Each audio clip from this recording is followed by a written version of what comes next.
Olá, boa tarde a todos. Estamos aqui com mais uma live, com uma grande importância aqui. Tem um cronômetro só para as pessoas começarem a entrar, né? Mas daqui a pouco a gente já começa. A gente vai ter aqui uma palestra muito bacana, falando sobre o Made in Italy, né? O que será, o que é o Made in Italy? Qual é esse conceito, na verdade, de qualidade, de produto, e como ele surgiu, como ele foi criado, como ele é abordado, e o que nós podemos fazer aqui também, né? Entender um pouco do que a Europa necessita das suas peças, a exigência do consumidor europeu, tá? Então, a Bruna vai falar aqui sobre isso. Eu vou já passar a palavra para ela, ela vai fazer sua autoapresentação. Tá bom, Bruna? Obrigado, viu? E olha, a Bruna é só, assim, hoje ela está no Brasil, mas ela atua em Milão, na Europa, tá? Então, é uma palestra, a Fashion for Future é uma empresa italiana, sediada em Milão, com a amiga, né, a nossa colega Luz, né?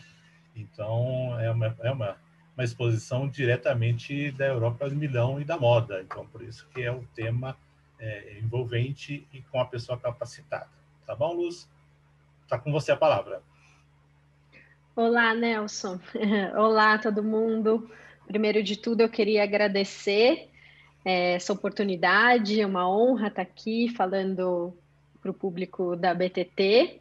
Obrigada, Nelson, pelo convite, por todo o apoio seu e da BTT para Fashion for Future. Eu e a Luz, a gente agradece muito, muito o convite, e não só o convite para essa palestra, todo o apoio que vocês dão para a gente. É essencial, sem dúvidas.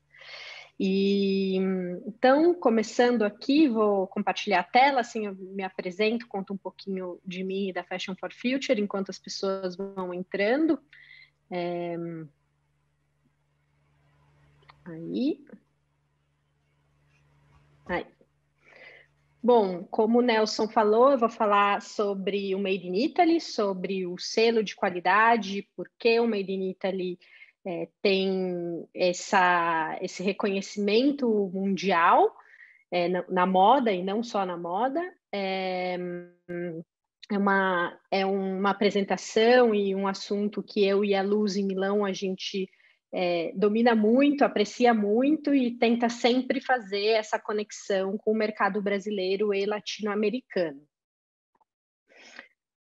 Me apresentando um pouquinho, eu sou designer gráfica de formação, então eu atuei no mercado brasileiro por 5 anos, na área de estamparia, trabalhei no Grupo Restock, trabalhei na La Estampa, sempre nessa área de criação e desenvolvimento de tecidos, pesquisando tendências, né? A área de estamparia no Brasil é uma área que pesquisa muita tendência, e então toda essa área mais criativa. E aí eu decidi em 2016 ir para a Itália, então agora em janeiro fazem 5 anos que eu estou morando na Itália.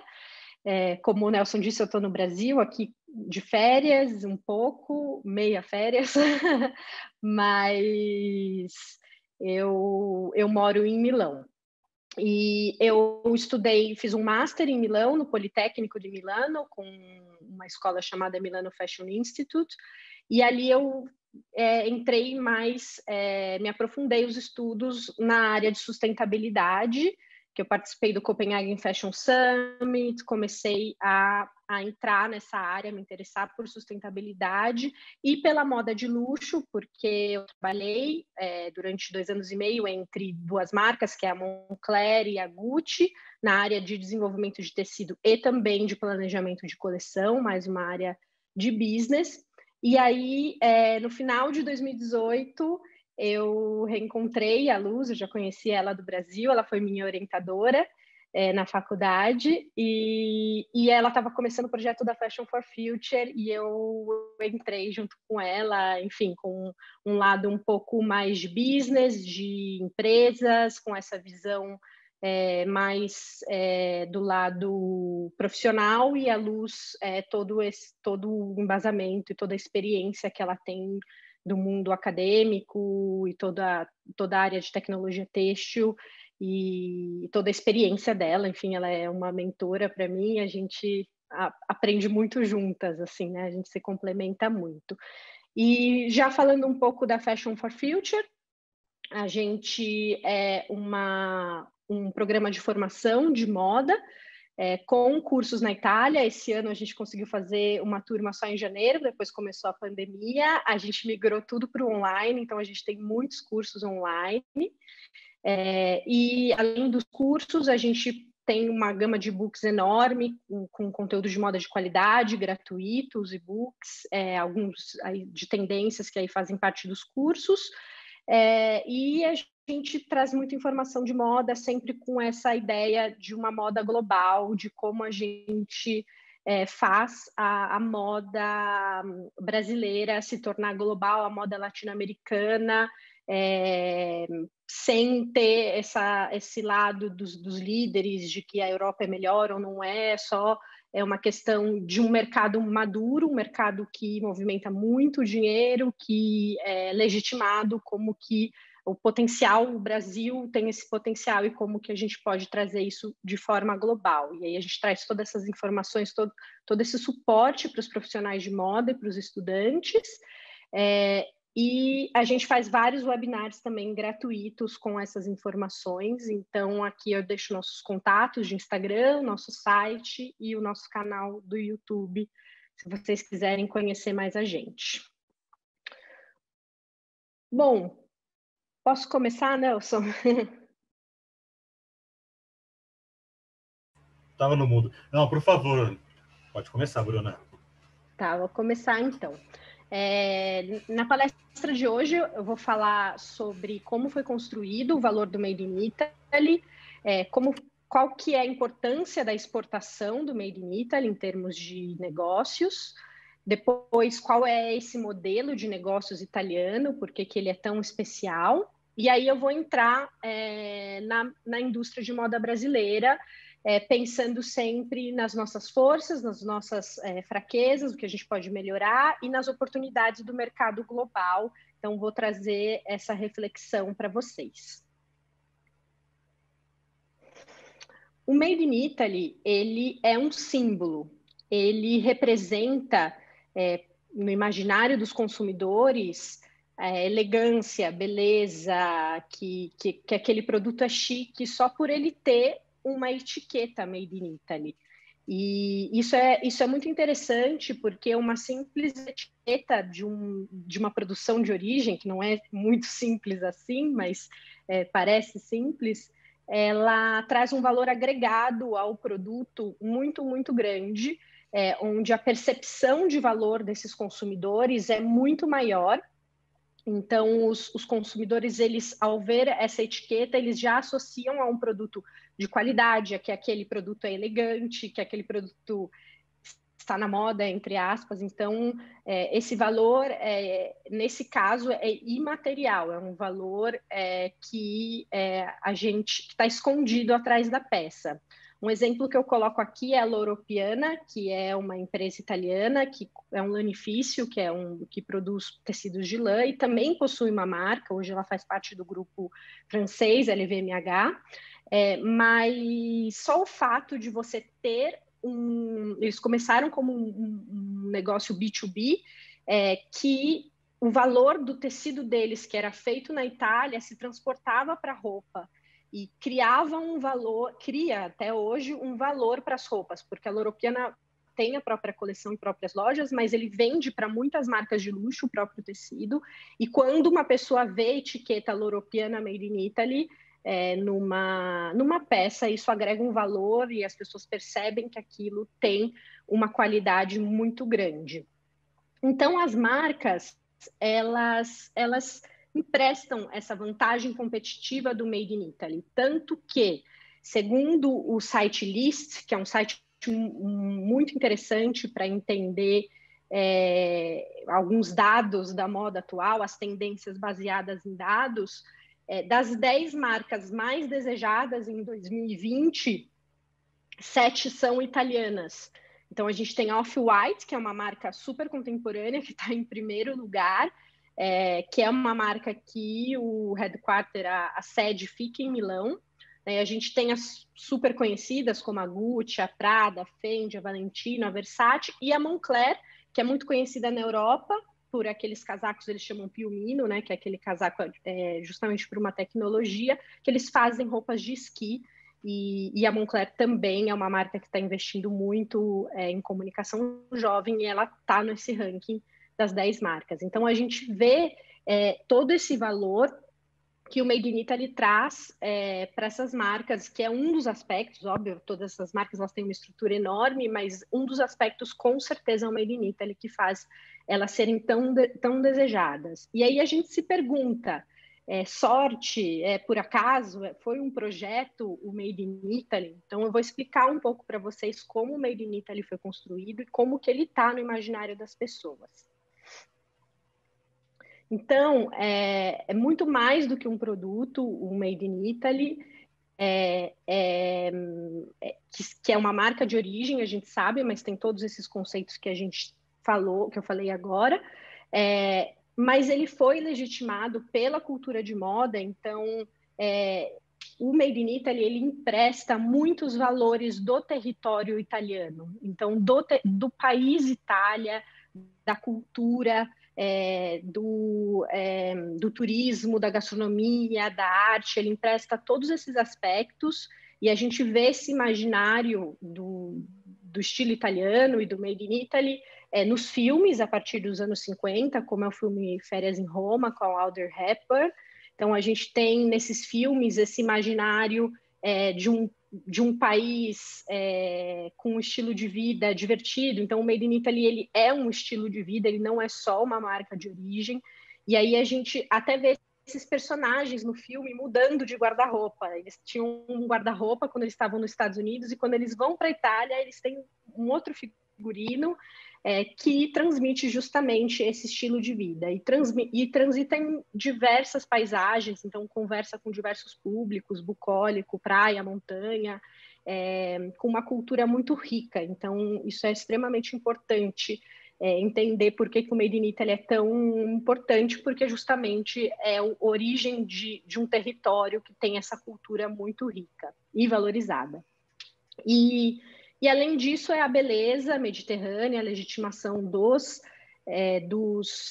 veículos da mídia, né, das revistas, que elas trazem esse estilo da mulher mediterrânea, como a gente vê nessa Vogue de 89, e aí eu poderia colocar diversas revistas aqui trazendo essa ideia da beleza mediterrânea, que não só no feminino, mas também muito no masculino, a gente vê que legitima essa cultura de moda italiana.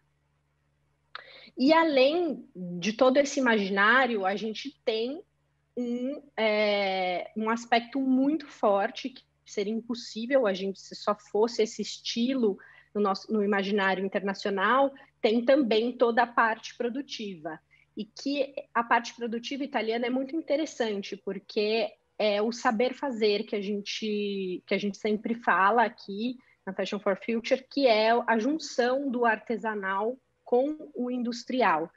Então, o passado artesanal italiano, a Itália, ela foi unificada há pouquíssimo tempo, é um país mais novo do que o Brasil, e cada distrito, cada região, um país extremamente regionalista, cada região tem uma especialidade artesanal, algo que é passado de pai para filho, uma tradição muito forte.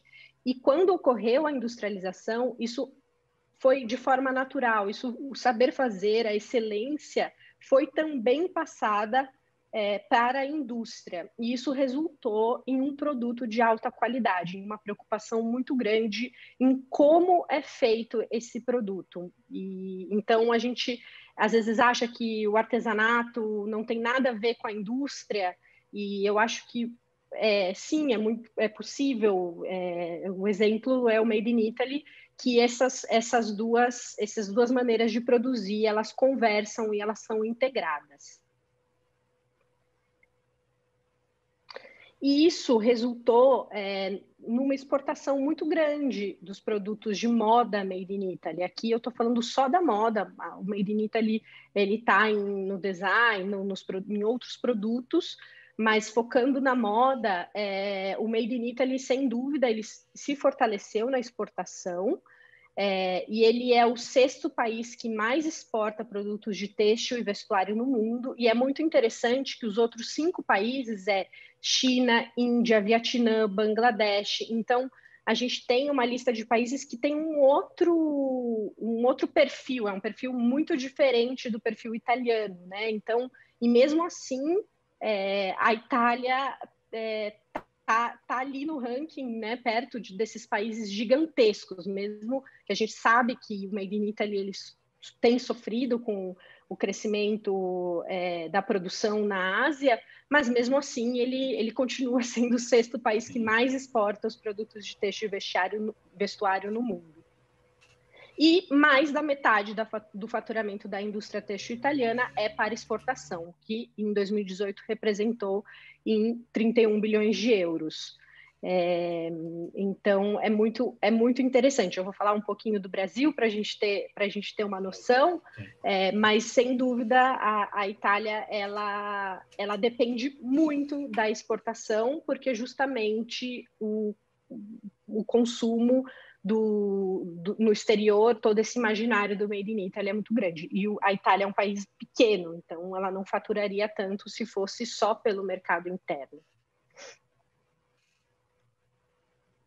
Então, vamos entender como o Made in Italy ele foi criado, porque ele não surgiu do nada. A gente tem esse passado artesanal que eu falei para vocês, que é toda essa tradição, já existia isso muito forte no país, uma produção de calçados, de bolsas, então a gente tem marcas como Gucci, Prada, que começaram antes da Segunda Guerra, com esse passado artesanal, e aí ocorre a Segunda Guerra Mundial, a Itália perde a guerra, extremamente devastada, o país é completamente devastado. Essa é uma foto da Galeria Vittorio Emanuele, em Milão, no centro de Milão, e Milão, em especial, foi uma cidade que foi completamente devastada, e ocorreu, além de um investimento muito grande dos Estados Unidos, com o Plano Marshall, com toda essa questão de industrializar a Itália no pós-guerra, e também uma vontade do povo de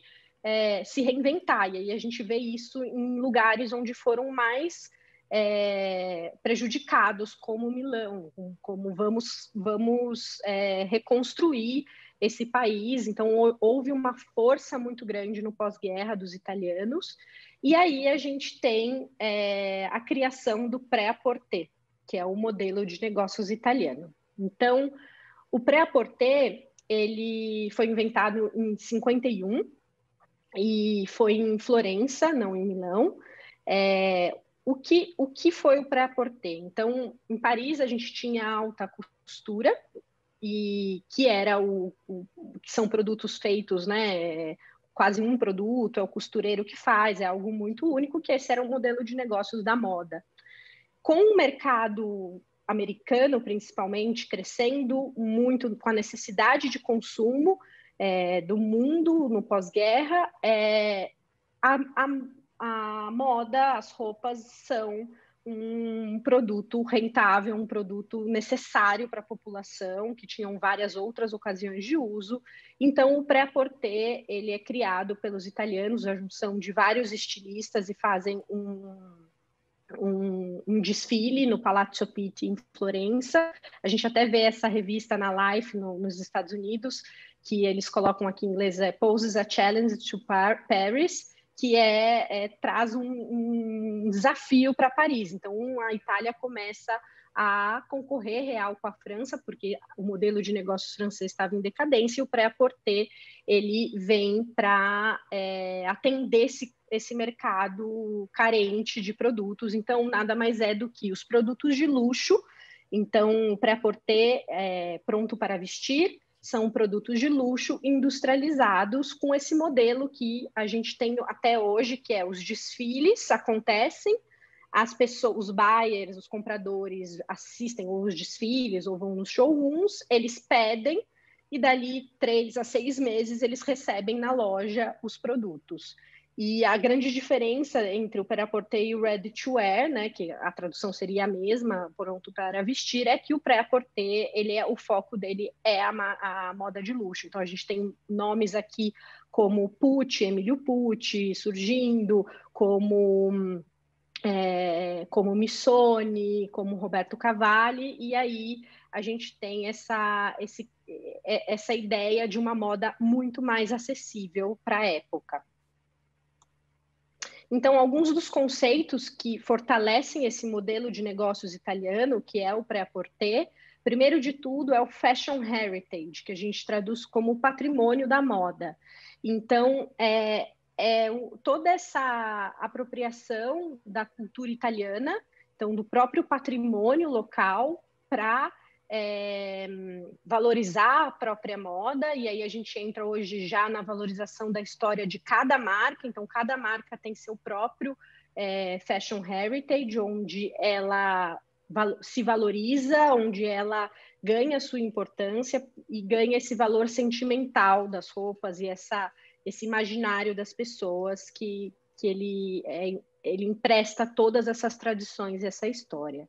Depois a gente tem o estilista, que ele é o criador de moda. Esse conceito de estilista, essa profissão foi inventada pelos italianos, que antes era o costureiro, que fazia as próprias peças.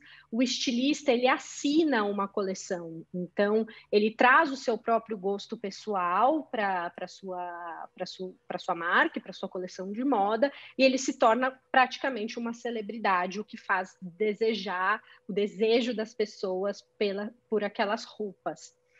Depois a gente tem, na Itália, uma capital de moda, que é Milão, então uma das capitais mais importantes de moda do mundo. Eu e a Luz, a gente é suspeita para falar, a gente acha que é a mais importante, mas a Milão, ela traz um valor, uma cultura de moda que só vivendo em Milão ou visitando Milão que você sente o quanto a cidade, mesmo quem não está inserido no mercado de moda, respira a moda, se importa com a moda, se importa com a maneira de se vestir, e aí com os eventos que acontecem, como as semanas de moda e outros eventos, e também as marcas que acabam indo para Milão, tendo a sua própria sede. O que acontece em Milão é que a gente vê várias empresas em Milão que elas não são necessariamente italianas. Então a gente, por exemplo, tem um estilista que chama Arthur Arbesser, que ele é austríaco, é um exemplo entre muitos, que é um designer emergente. Ele possui a sua marca, a sua sede em Milão, porque justamente as marcas elas querem ficar perto da própria produção, controlar a própria produção, então elas usam Milão como o hub, como o local para o seu escritório, e isso também contribui para Milão ser uma capital de moda, além de todas as revistas, a Vogue Itália, todos esses formadores de opinião também estão em Milão. E um outro conceito muito forte do prêt-à-porter é o que eu falei antes, do artesanato com o artesanal com o industrial, que é o saber fazer da indústria que torna esses produtos de alta qualidade. Então, são produtos industrializados de altíssima qualidade que fazem com que os consumidores do mundo inteiro pensem nesses produtos como atemporais. E aí eu acho que cada conceito desse, um está atrelado ao outro, né? Porque se é um produto de alta qualidade, é importantíssimo que a gente tenha um patrimônio, o fashion heritage, né? Então, esses 4 conceitos, eles formam um modelo de negócios italiano e tornam o prêt-à-porter muito forte até hoje, né? A gente 70 anos depois. E aí a gente se pergunta por que é um mercado de moda maduro. Eu falei no começo que, né, a gente se inspira na Europa, principalmente na Itália, por ser um mercado de moda maduro. E aí esses são os 4 pilares que estão extremamente integrados, que é um mercado de consumo muito importante. Então eles têm um consumo interno de moda, as pessoas elas consomem moda, elas valorizam esse consumo. além de um consumo dos turistas, que muitas marcas agora com a pandemia estão sofrendo, porque existe também esse turismo de consumo. As pessoas vão para Milão né, elas preferem comprar a bolsa da Prada na primeira loja da Prada, na Galeria Vittorio Emanuele. Então, a gente tem um consumo muito forte da moda. Depois, a gente tem uma educação estabelecida. Se a gente pensar muitas escolas renomadas, com a primeira delas, Instituto Marangoni, que a gente pensa na hora, mas a gente tem uma qualidade na educação da moda muito grande. Depois a gente tem uma valorização da criação, esse conceito do estilista, e não só do estilista. Para mim foi muito interessante, porque quando eu estava no Brasil era da área de criação. E eu me incomodava um pouco nas empresas que os compradores tinham um poder enorme sobre a criação, né? Então, você às vezes queria ser mais criativo, não vai vender, não sei o quê. Então, eu fui para a Itália para estudar business e para trabalhar com planejamento de coleção e para uma área mais de business. E aí eu trabalhei na Gucci numa área de business, eu não criava nada. E aí ali dentro da Gucci eu vi o quanto eles valorizam a criação. E aí o quanto os salários são muito bons para os estilistas e para os assistentes, e quanto eles valorizam essa autenticidade e valorizam o profissional da criação. E depois, uma produção de alta qualidade, uma indústria que investe em produtos de qualidade, em inovação, e aí a gente tem tudo isso muito integrado. Eu vou explicar um pouquinho mais para frente também, pensando no Brasil. E aqui, finalizando a parte da Itália, eu vou falar sobre o Jeans Premium. É um exemplo que eu dou do modelo de negócios italiano e mais um outro exemplo.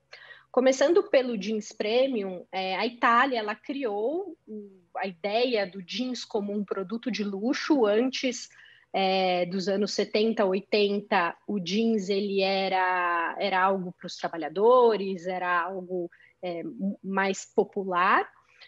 E a partir dos anos 70 e 80, com todos esses conceitos atrelados e um mercado de moda maduro, porque passou-se 20, 30 anos que o mercado de moda italiano foi se consolidando, ele consegue trazer esses cases de sucesso muito fortes para o mercado global, internacional. Então, a gente tem o Roberto Cavalli como um grande precursor do jeans premium.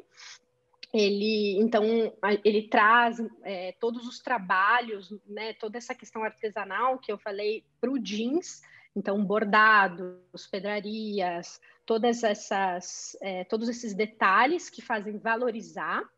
Aí depois a gente tem o Fiorucci, né, muito famoso nos anos 90, que traz o jeans como uma peça mais sensual, colada ao corpo. Então, ele muda a modelagem do jeans completamente.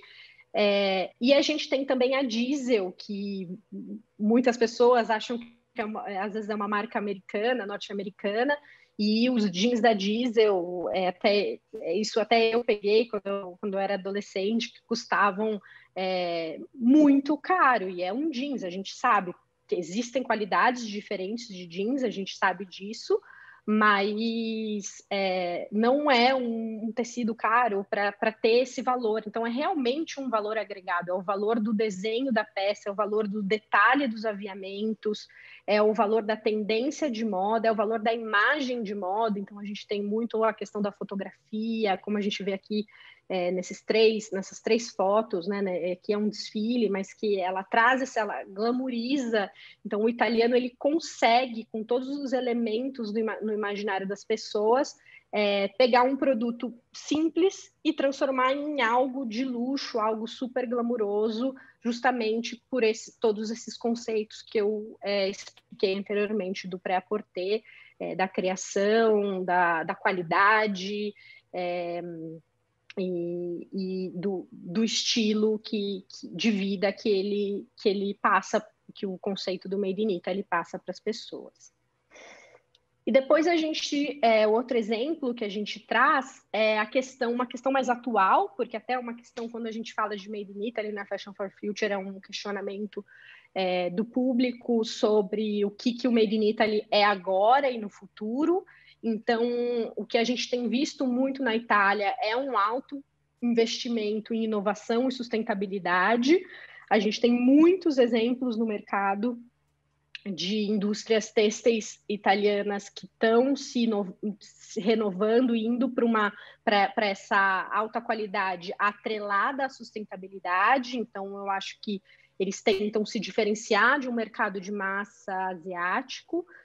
Um exemplo muito bacana é a Orange Fiber, que é uma empresa siciliana que ela criou tecidos com o fio feito de casca de laranja, então da indústria de suco, do descarte da indústria de suco, que aliás, quando eu estava lendo sobre a Orange Fiber, 40% das laranjas vem do Brasil. Então, o Brasil contribui, não descarta, né? Muito interessante. E é um produto que já está no mercado, é uma fibra mista, eles não conseguem fazer uma fibra 100% de laranja, é misturada com algodão, mas é biodegradável. E algumas marcas, como a Salvatore e Ferragamo, fazem coleções, utilizam esse tecido, ele já é um tecido escalável, né?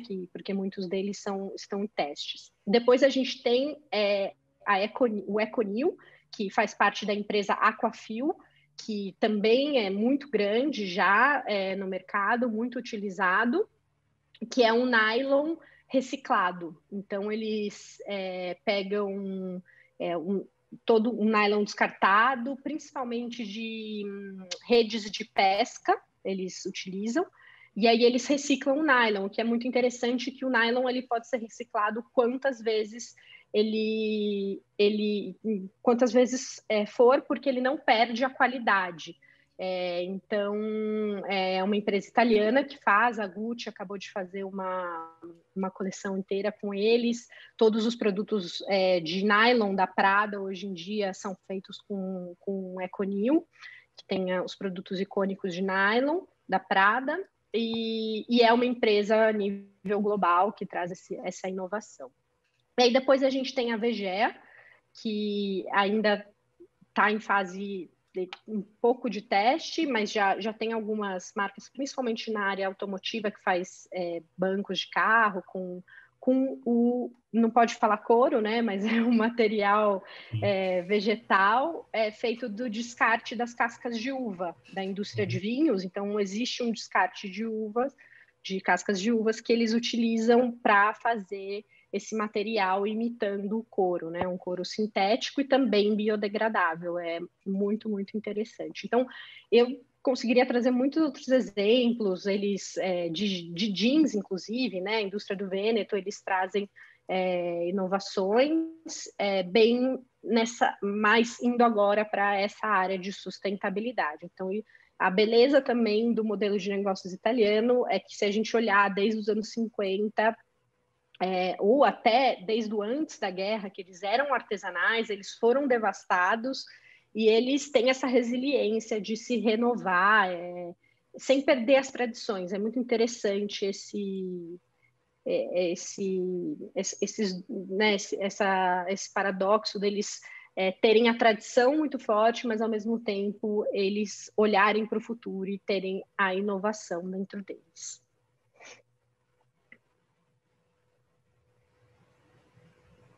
Agora eu vou falar sobre a indústria têxtil brasileira. Vou falar brevemente um panorama para a gente entender as potencialidades em termos de dados, mas aí depois eu vou entrar mais nas nossas opiniões, minha e da Luz, sobre quais são as oportunidades, as forças e como que a gente se transforma o Made in Brasil, cresce nessa questão da exportação, que a gente vê que o Brasil tem todas as características, que ele tem todo o potencial para existir um Made in Brasil muito forte no exterior. Então, primeiro de tudo, o Brasil ele é a maior cadeia têxtil do Ocidente, então a nossa capacidade de produção vertical E isso eu aprendi muito nas marcas de luxo, quão é importante você ter uma produção vertical, então com toda a cadeia embaixo, talvez, ou de uma empresa, ou no mesmo local, né, que pode acontecer no Brasil. Então, a gente tem a produção da matéria-prima, coisa que, por exemplo, a Itália não tem, até a peça final. O Brasil é o quinto maior mercado do mundo, com 55 bilhões de dólares, mais, né? Isso é um dado de 2016. E é um país que também tem uma característica muito parecida com a Itália, que ele é feito de pequenas e médias empresas. Isso é extremamente importante para o mercado ser sólido, se desenvolver, gerar emprego, conseguir ser local ao mesmo tempo que global. Então, a gente tem no varejo mais de 200 mil empresas de moda e elas empregam muita gente, então, em média, 5 pessoas por empresa.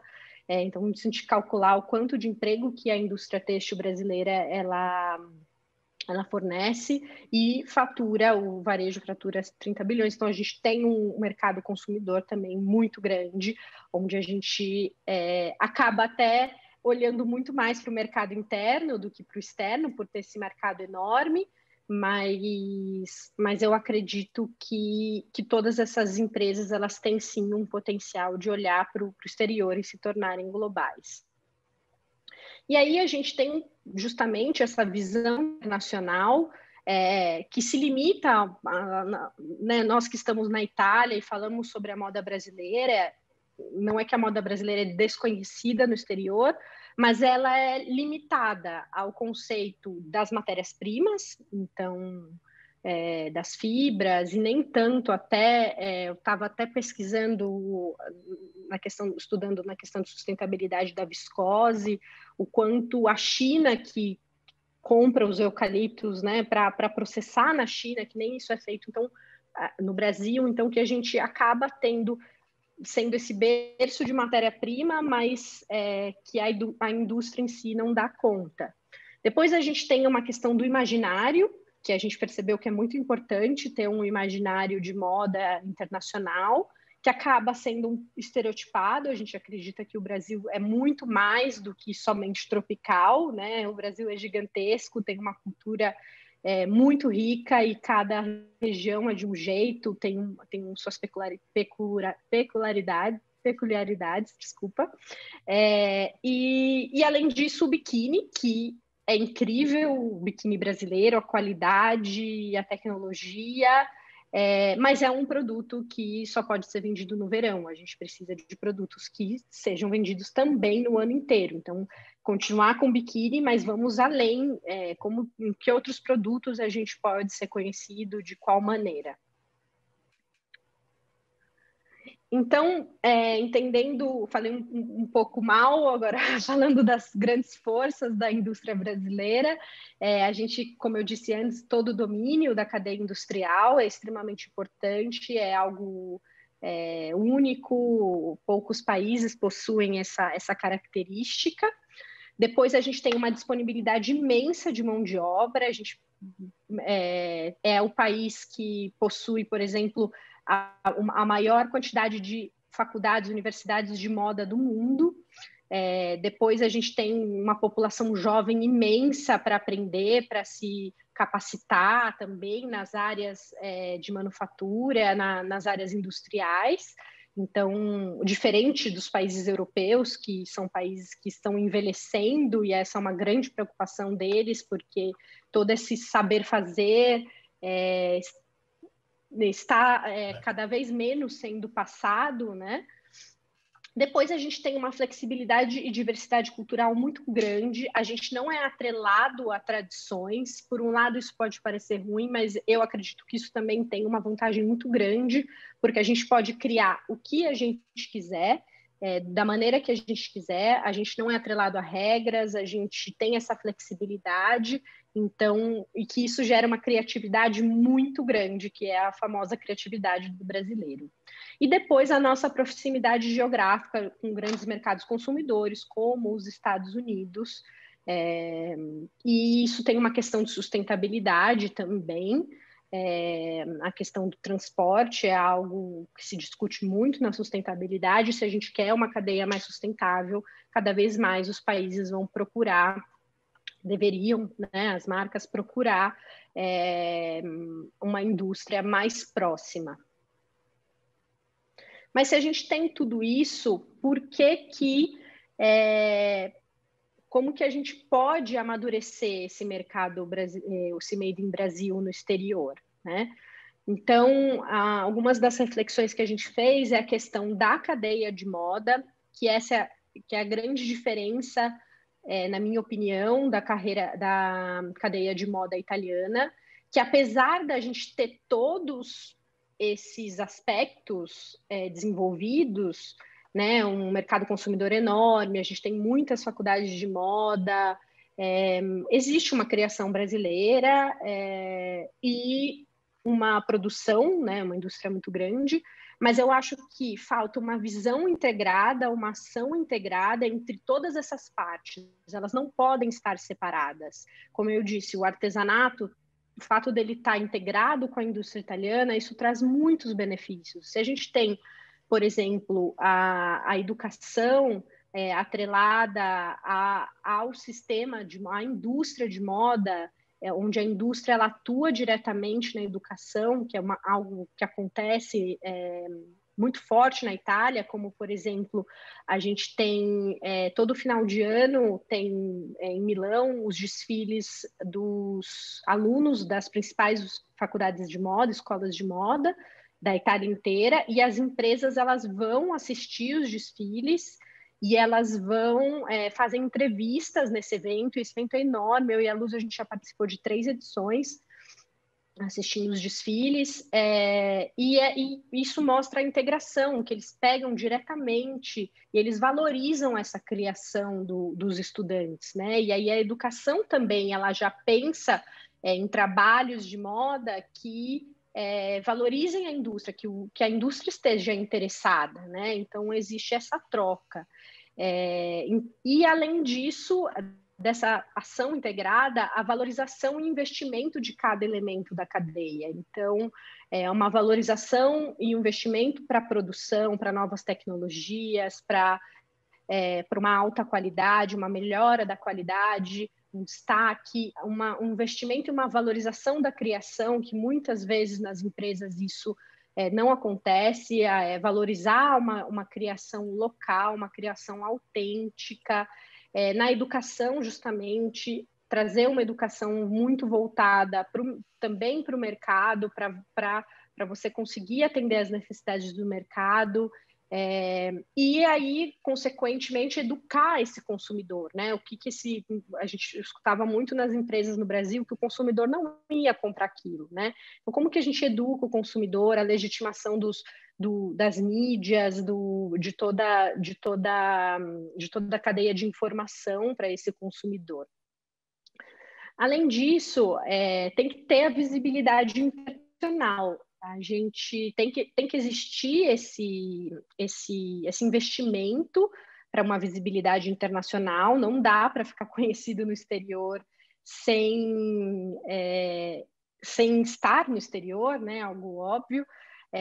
Então, a participação das feiras internacionais, concursos globais. Então, a gente tem, por exemplo, a Vogue Talents, que a gente sempre vê, é um concurso da Vogue italiana, mas é global, né? É uma iniciativa da Vogue italiana, mas que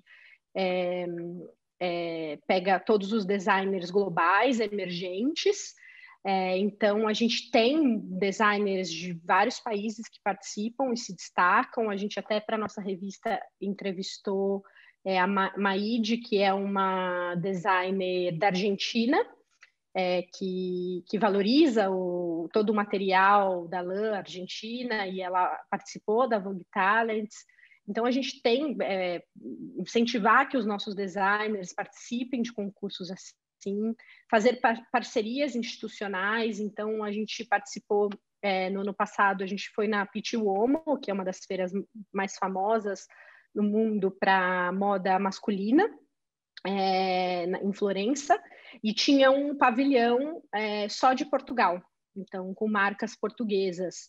E aí a moda portuguesa na Europa tem ganhado um destaque, né? Então a gente vê por essas feiras que, o que Portugal está fazendo, porque ela tem um destaque nessa feira, e foram parcerias, foram incentivos do governo, então tem tudo isso forma uma legitimação dos formadores de opinião da indústria. Então, daí as revistas começam a falar, as revistas internacionais, os compradores das lojas multimarca, que existe muito formado por marcas multimarca na Europa, vão querer ter aquela marca made in Brasil, assim como acontece com os biquínis, né? Mas a gente precisa pensar também nos outros produtos que têm um potencial muito grande. E que aí, na minha opinião, para realmente competir com um produto na Europa, ele tem que ter uma alta qualidade, senão é muito difícil competir porque os consumidores são muito exigentes. E aí a grande oportunidade que a gente está agora, finalizando já a palestra, pensando na grande oportunidade que a gente está vivendo no mercado global. E eu acredito que é a hora do Brasil investir no mercado têxtil de vestuário, porque a gente necessita sim de reinvenção, assim como a Itália nos anos 50 criou o pré-porter. A gente necessita que esse modelo de negócio seja reinventado, que novos modelos de negócios mais sustentáveis, mais tecnológicos, e a gente no Brasil tem esse espaço para criar, para trazer algo novo, justamente por todos esses motivos que eu trouxe hoje na palestra. Então, eu trago essa motivação para todo mundo que está assistindo a gente, que a gente está num momento, sim, de investimento, sim, de uma necessidade de que a moda se reinvente, de que a moda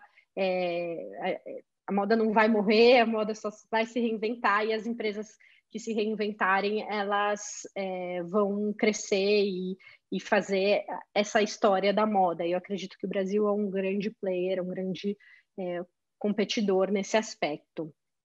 E aí eu acabo a palestra com a frase da Vogue Itália, que me marcou muito, em março de 2020, em plena pandemia e lockdown. Acho que todo mundo que está assistindo chegou a ver essa capa histórica da Vogue, que foi uma capa toda em branco, não teve nada, nenhuma foto, nada, e eles postaram essa frase que... Peraí... que a minha cara estava na frente da frase, que esteja certo, o branco não significa se render, que o branco às vezes na guerra significa se render, mas significa uma página em branco, esperando para ser escrita, o título de uma nova história está para começar. Então a gente tem essa página em branco na moda que a gente precisa reescrever, e eu convido o mercado brasileiro para escrever essa história nesse momento tão especial, complicado, mas ao mesmo tempo cheio de oportunidades que a gente está vivendo agora durante essa pandemia. E é isso, muito obrigada, deixo aqui de novo os nossos contatos, e obrigada mais uma vez, Nelson. Imagina isso, Bruna, eu que agradeço. Então, aqui a gente vai dar um tempo para quem quiser fazer sua pergunta, entra lá no chat e faz a sua pergunta, que a Bruna vai responder com certeza. E aproveitando, Bruna, você falou da cadeia da moda, que é o consumo, educação, criação e produção. Tá? Vamos falar, bom, você está falando da Itália, mas também você conhece muito bem o Brasil, então dá para você fazer os dois paralelos. Né? Consumo, como é que a gente ativa o consumo? Educação, você disse que nós temos a maior quantidade de escolas, né, de universidades da moda, que é o Brasil. Né? A parte de criação, o brasileiro é criativo, tá? E a produção, nós estamos preparados para fazer essa produção, que nem você deu exemplo, consciente, né? Aquela que foi artesanal, os alfaiates e tudo mais, e demonstrou o valor de se produzir para uma cadeia produtiva ser feito somente o artesanal? Bom, começando pelo consumo, eu acredito que o consumidor, ele ele está em primeiro, mas ao mesmo tempo, porque ele move muito a cadeia, mas ao mesmo tempo ele também precisa ser educado, né? É uma troca. O consumidor ele precisa entender o que é uma peça de qualidade, ele precisa entender o que é sustentabilidade na moda, qual que é o impacto da moda. E aí a gente tem alguns movimentos, como o Fashion Revolution, que traz educação de moda dentro das escolas para pessoas que não necessariamente vão estudar moda, que são consumidores mesmo. E depois a gente tem toda a questão, se a indústria ela muda, ela se valoriza, consequentemente ela influencia no consumidor, né? Ela vai influenciar. Então, quando a gente traz, aí indo para outra ponta, né, do slide da cadeia, uma produção de qualidade, aí eu acredito muito nessa questão do artesanato, que o artesanato enriquece muito a produção, o saber fazer, mas ao mesmo tempo não precisa ser exatamente esse modelo igual da Itália, né? Eu acho que só um investimento em tecnologia, um investimento na mão de obra, em capacitação, uma mudança um pouco da cabeça, né? Uma visão mais macro do que eu vou investir agora, daqui pode parecer um alto investimento, mas vai se pagar ao longo dos anos, porque eu vou ter uma empresa sólida, uma empresa... Então, eu acho que é um pouco essa mentalidade, não necessariamente só essa questão artesanal que tem na Itália. Eu acho que no Brasil, como a gente vê na Itália, todo esse investimento em tecnologia não necessariamente é artesanal. Depois, a gente tem a questão da educação, das universidades de moda e da criação. E aí eu acho que o que acontece um pouco o que poderia melhorar justamente você ter essa integração da indústria com a educação e com a criação, porque eu vejo um pouco, eu que estudei aqui no Brasil, fiz faculdade aqui, eu vejo um pouco uma falta de conexão com aquilo que você vai para o mercado e aquilo que você aprende na faculdade. E a gente precisa de algo, né?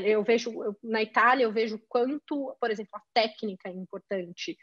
Os estudantes eles aprendem a fazer mesmo, a costurar, ao desenho, a técnica é algo, tanto que na Itália a maior parte das escolas elas não são universidades, elas são técnicas. Então elas preparam mesmo eu valorizo muito a educação técnica na moda. Eu acho que é extremamente importante para você construir essas pessoas que sabem o que elas, né? A criação, então o criador, quando daí a gente entra na Itália, na questão do criador, esse criador, ele sabe o que pedir para a indústria. Ele sabe o que é possível fazer e além disso, por ele dominar a técnica, ele consegue inovar, ele consegue trazer novas ideias para a indústria, porque justamente ele domina essa técnica, então ele consegue ir além, né? Então, eu acho que é isso.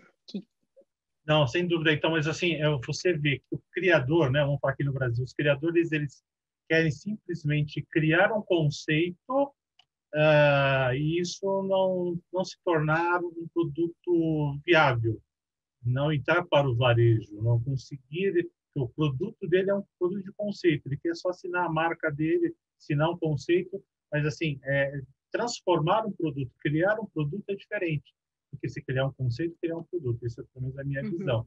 Você não vê que existe ainda essa dificuldade de muita gente que quer criar, mas ainda assim ter a competência?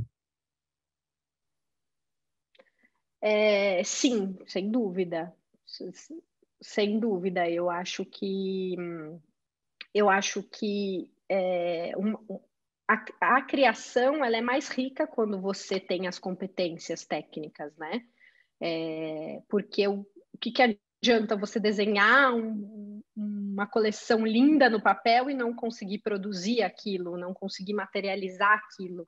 Então sem dúvida, o criador ele precisa dominar a técnica. É algo quando os estudantes perguntam para mim e para a Luz o que a gente acha que um novo profissional de moda que ele precisa ter, e ele sem dúvida precisa ter esse domínio técnico. que ultimamente a gente não vê aqui no Brasil algumas marcas expressivas, né? A não ser que você falou, na moda praia e tudo mais, que já está consolidada, já está validada, a gente não consegue uma identificação de marca mesmo aqui no Brasil, para consumo no Brasil, e simplesmente marcas de magazine, essas coisas, ou então os valores agregados menores. Né? Uhum. Tem aqui, o pessoal está mais... só tem aqui como se fala? Eu não estou conseguindo ver o nome dele aqui, que cortou. Deixa eu ver aqui. O G. Perriello. Você conhece? A Não Megruna, conheço. você arrasa. Ai, obrigada. Fico feliz. Pelo que ele colocou aqui, pelo menos ele escreve na identificação, né? Uhum. G. Perriello. Tá? Ah, obrigada. Que bom que o pessoal, espero que o pessoal tenha gostado da palestra. Não, sim. Então, Bruna, a gente te agradece imensamente a você, a Luz, que também está aqui nos assistindo, aí a Fashion for Future, tem a nós como parceiro. Se a gente puder fazer por vocês, a gente faz, eu mesmo, pessoalmente. Né? Eu acho que é muito importante esse trabalho que vocês fazem, a seriedade, né, no profissionalismo que vocês têm, essa facilidade de expressar, de explicar, de nos trazer essas informações é muito importante.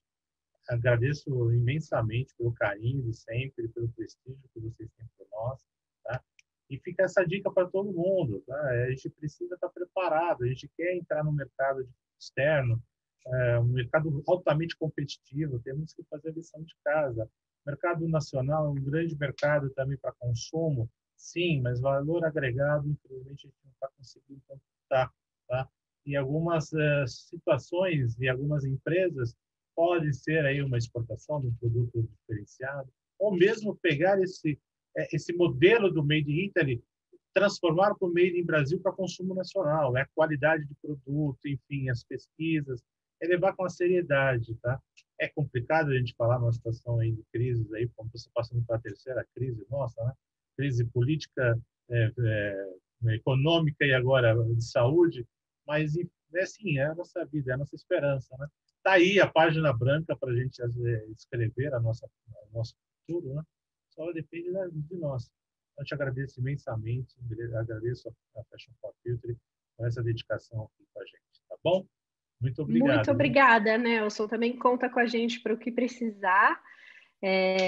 Quando quiserem ir para a Itália, para Milão, estamos lá e receberemos vocês de braços abertos. Então, muito, muito obrigada, viu? Não, agradeço. Aí também quem quiser, os contatos aí foram passados tanto da Fashion for Future como da Bruna, tem a Luz aí, muitas pessoas já conhecem todas.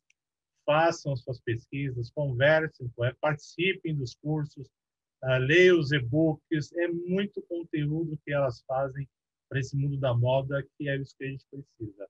Né? Deixar um pouco o fast fashion do lado, pensar um pouco numa outra opção. Tá? Fast fashion tem muita gente fazendo, então tem outros caminhos. É nichos de mercado que precisa serem abertos e explorados, e só mesmo com competência, conhecimento que a gente chega lá. Tá bom? Mais uma vez, agradeço a todos que estiveram aqui participando, assistindo. Essa live vai ficar gravada, vai para o canal do YouTube. Quem quiser assistir novamente ou compartilhar com alguém, fique à vontade, tá bom? Bruna, muito obrigado, viu? Boas férias, Obrigadão, viu? Nelson. Obrigadão. Tchau, tchau. Bom fim de ano. Vocês também. Tchau, tchau. Tchau.